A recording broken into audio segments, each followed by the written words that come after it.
Hey everybody, today I'll be discussing a poem named The World is Too Much with Us. It has been written by William Wordsworth. Before going to the text of the poem, let's understand about William Wordsworth a little bit. 1770 to 1850. William Wordsworth is one of the central figures of the Romantic movement. He's also a poet laureate and he belongs to the Romantic age. He is known for his famous work Preface to the Lyrical Ballads, which was a combined work of William Wordsworth and S.T. Coleridge. He is a nature's poet because he admires nature a lot, and his poems are remarkable for their simplicity, humanity, and adoration of nature. What is poetry according to William Wordsworth? He says that poetry is the spontaneous overflow of powerful feelings. It takes its origin from emotion recollected in tranquility. Let's try to understand this quotation. Powerful feelings, when they are combined with your profound thought, then it results in perfect poetry. Spontaneous overflow means the continuous flow of your powerful feelings. When your feelings flow continuously and when they are combined with your emotions, when your mind is in peace, when you combine your feelings and emotions, then it results into the formation of perfect poetry. This is what William Wordsworth talks about the definition of the poetry. Now let's read the text of the poem. The world is too much with us, late and soon. Getting and spending, we lay waste our powers. Little we see in nature that is ours. We have given our hearts away, a sordid boon. The sea that bears her bosom to the moon. The winds that will be howling at all hours and are upgathered now like sleeping flowers. For this, for everything, we're out of tune. It moves us not. Great. I'd rather be a pagan, suckled in a creed outworn. So might I, standing on this pleasant lea, have glimpses that would make me less forlorn, have sight of Proteus rising from the sea, or hear old Triton bow his wreathed horn. Let's discuss about the first four lines of the poem. Before that, let me tell you that this poem was published in 1807 and it is an Italian sonnet. If you are getting confused that what is an Italian sonnet, so I'll put a link on the description box where I have already discussed about the sonnets and its types. So the students or the listeners who are confused about what is an Italian sonnet, so they can check that video out and all the doubts with this topic will be cleared. Now let's start discussing about the first four lines of the poem. The world is too much with us, late and soon. Getting and spending, we lay waste our powers. Little we see in the nature that is ours. We have given our hearts away, a sordid boon. The world is too much with us. This is an ambiguous sentence. Ambiguous means which has more than one meaning. The world is too much with us.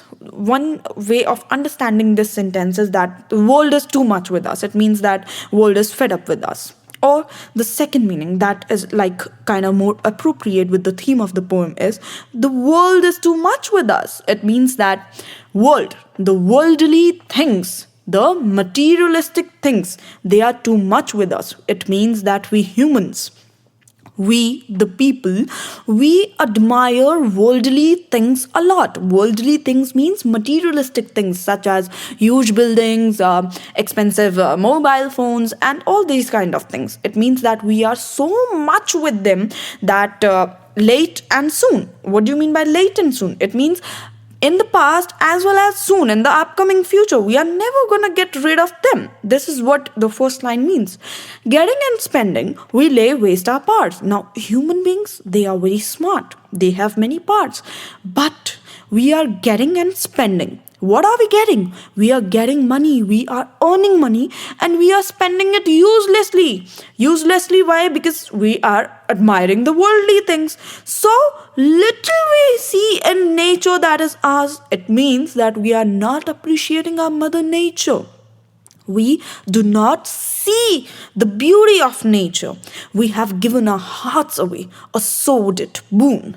Now, here the writer is saying that when we are spending a lot of money on the worldly things, when we are not appreciating the nature, then we have given our hearts away. We are soulless people because we are not appreciating the mother nature, and this is a sordid boon. Sordid boon means it is very unpleasant thing to know that we are not appreciating the nature. Let's discuss the next four lines of the poem.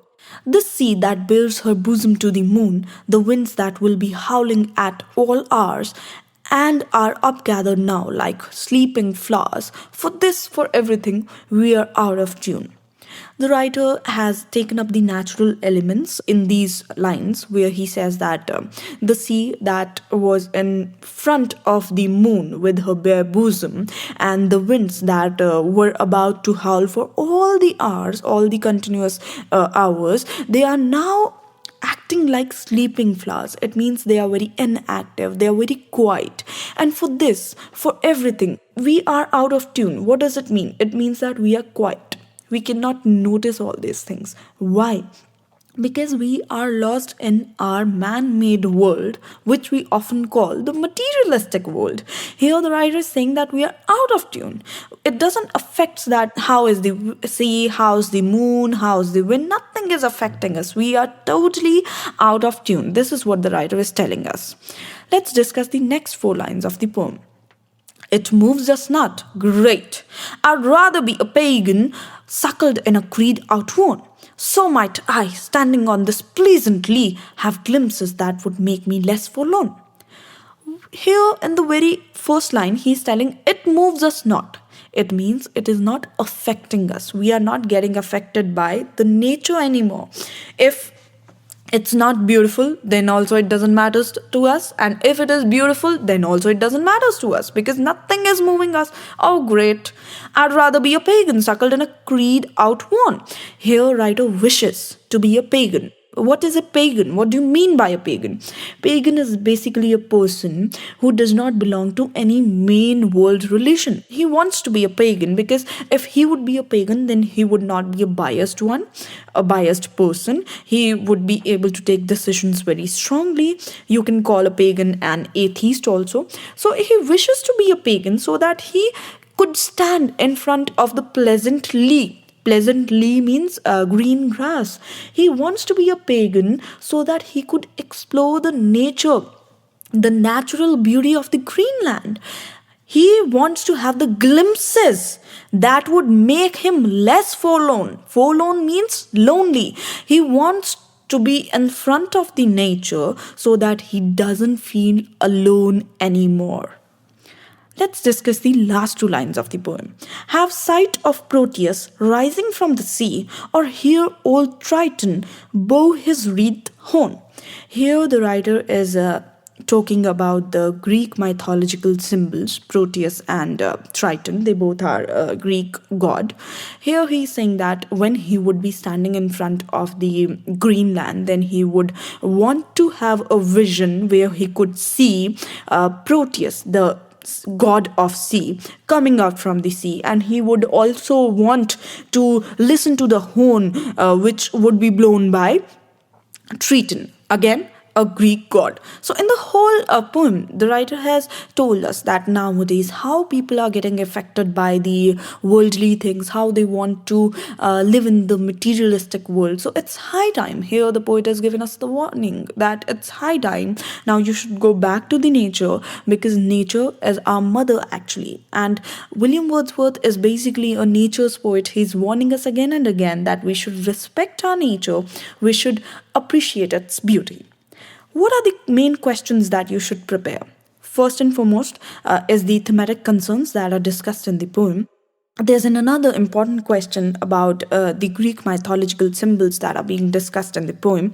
And here the writer has made a complaint about materialism, so we should prepare a short note on that also. Then, what are the poetic devices that he has used in the poem? As I told you that this is an Italian sonnet, so there's a particular rhyming scheme of this sonnet and stylistics that a writer has followed.